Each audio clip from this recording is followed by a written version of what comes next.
Circuit interrupting ડિવાઇસીસની જરૂરિયાત સમજાવો. તો સર્કિટ ઇન્ટરપ્ટિંગ ડિવાઇસ એ ઇલેક્ટ્રિકલ સિસ્ટમમાં આવશ્યક કમ્પોનન્ટ છે જે સર્કિટમાં ઇલેક્ટ્રિકલ પ્રવાહના વહનને આપમેળે એટલે કે ઓટોમેટિક અથવા તો મેન્યુઅલી બંધ કરે છે. જ્યારે સર્કિટમાંથી ઉચ્ચ પ્રવાહ વહે છે, જ્યારે શોર્ટ સર્કિટ અથવા તો ઓવરલોડ થાય એના કારણે, ત્યારે તે વાયરને વધુ ગરમ કરી શકે છે અને સંભવતઃ આગ પકડી શકે છે.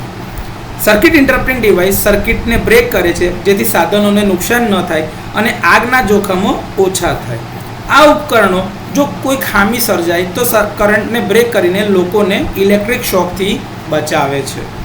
સર્કિટ ઇન્ટરપ્ટર્સ સંવેદનશીલ ઇલેક્ટ્રોનિક્સ કમ્પોનન્ટ અને મશીનોને પાવર સર્જ અથવા તો ખામી સામે રક્ષણ આપે છે. તેઓ સમગ્ર સિસ્ટમને બંધ કર્યા વિના ઇલેક્ટ્રિકલ સિસ્ટમના ભાગોને અલગ કરીને સલામત જાળવણી એટલે કે મેન્ટેનન્સ કરી શકે છે અને સમારકામ માટે પરવાનગી આપે છે. એટલે કે આપણને એક સમય આપે છે કે જ્યાં મેઇન સિસ્ટમ તમે હેલ્ધી કન્ડિશનમાં ચાલુ રાખી શકો અને ચાલુ સિસ્ટમમાં તમે થોડાક ભાગને અલગ કરીને એનું મેન્ટેનન્સ અથવા તો જે કંઈ બી તમારું નાનું મોટું પ્રિવેન્ટિવ મેન્ટેનન્સ હોય કાં તો રૂટીન મેન્ટેનન્સ હોય એ બધું તમે કરી શકો છો. ઇલેક્ટ્રિકલ સલામતી નિયમો મુજબ રહેણાંક અને ઔદ્યોગિક એકમ બંનેમાં સર્કિટ ઇન્ટરપ્ટિંગ ડિવાઇસીસની જરૂર પડે છે જેથી સલામત કામગીરી સુનિશ્ચિત થાય. તો સર્કિટ ઇન્ટરપ્ટિંગ ડિવાઇસની જરૂરિયાત માટેના થોડા ઘણા મુદ્દા છે.